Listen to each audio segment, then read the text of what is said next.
How you feel about Mace signing Fivio Foreign to this bullshit deal?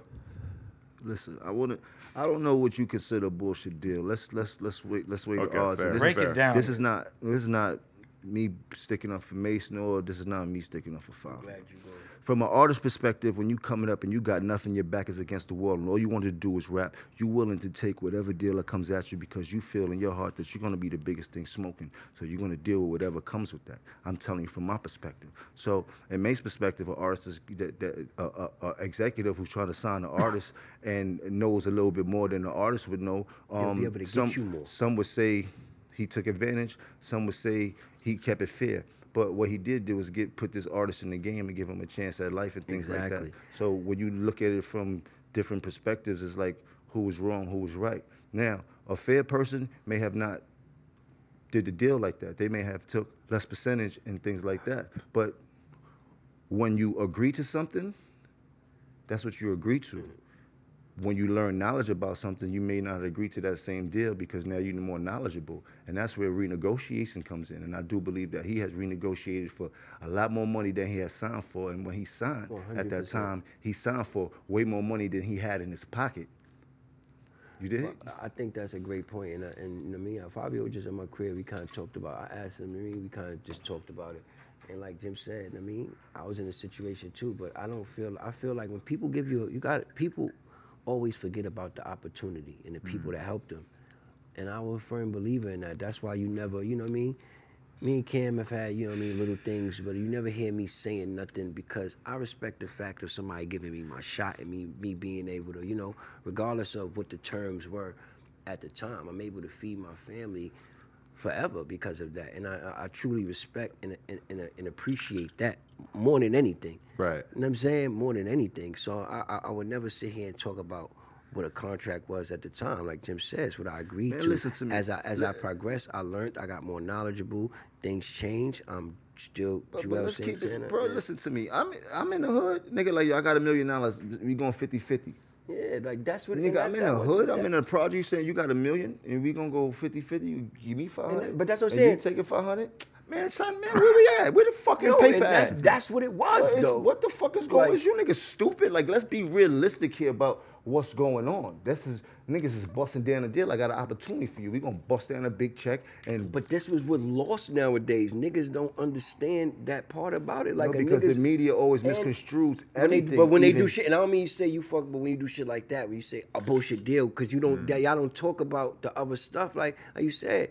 But that wasn't $1 million deal, though. But hold on, He ended up getting like hundreds of thousands. You don't know the logistics. He said 75,000, but you don't. That may be what they got in their pocket. But deals are always what you get in your pocket is never like. The deal is always more than that. It's not the those label's cover the not giving you investment, right. every. So if you got $1 million deal, you may have 500,000 for your budget, 500,000 this to do this to do that. So you can't say that wasn't $1 million deal either. You understand? Because you don't technically know. They just said what he got. I'm just telling you in the hood how it would be, nigga. We got 500,000. I got 500,000, nigga.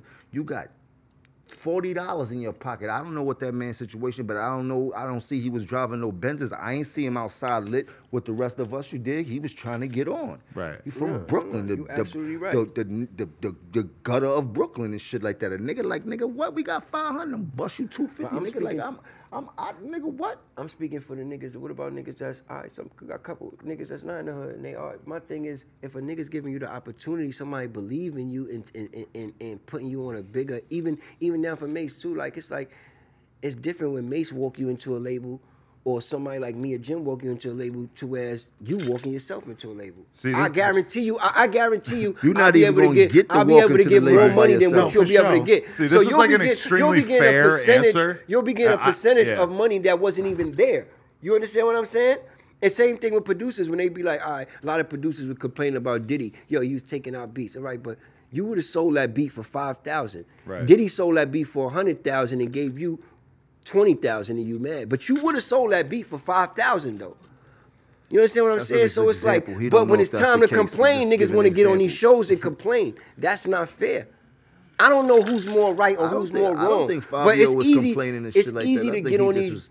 Yeah. Just rapping and doing what niggas do. No, I ain't like saying that, that. you know what I Yeah, mean? facts. I think it's just easy to, with these interviews, like one thing Capo said, you just got to, because it's so easy for for this shit to just get twisted. And I think that that's the beauty of everything that's going on, even right here, what we talking about. Like, we just exposing how a lot of things just get twisted.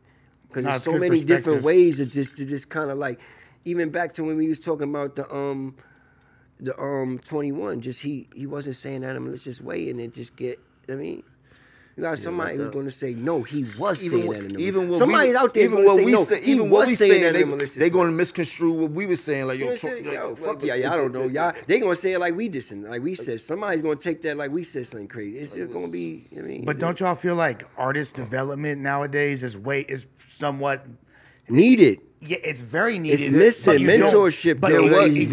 There was a department in all the labels called artist development. That's what I'm saying. And nowadays, chop that block. And nowadays they're dependent on artists grinding it out, getting a buzz, getting their streams up, and then they're going to sign you. Artists exploiting themselves and doing some shit that they're not going to be here for too long. You dig? Like, they don't care about the life of an artist, bro. They don't care what happens to you as long as they can make some money off your artistry. That's why I'm change the narrative. We gonna change the narrative over here. We gonna have super successful artists. So I urge these artists to be very smart with the contracts you sign. Be very smart with the business you do. Very smart how you move out here in the streets.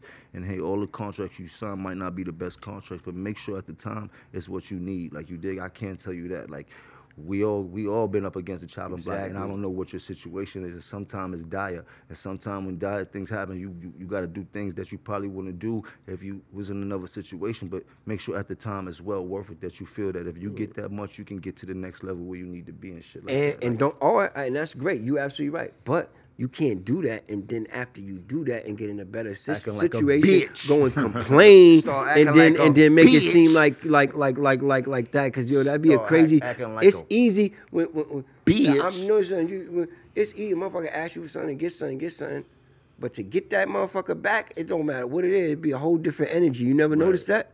Or you don't give that person something anymore. How they act towards you. You give people the world. As soon as you can't give them a star anymore. God.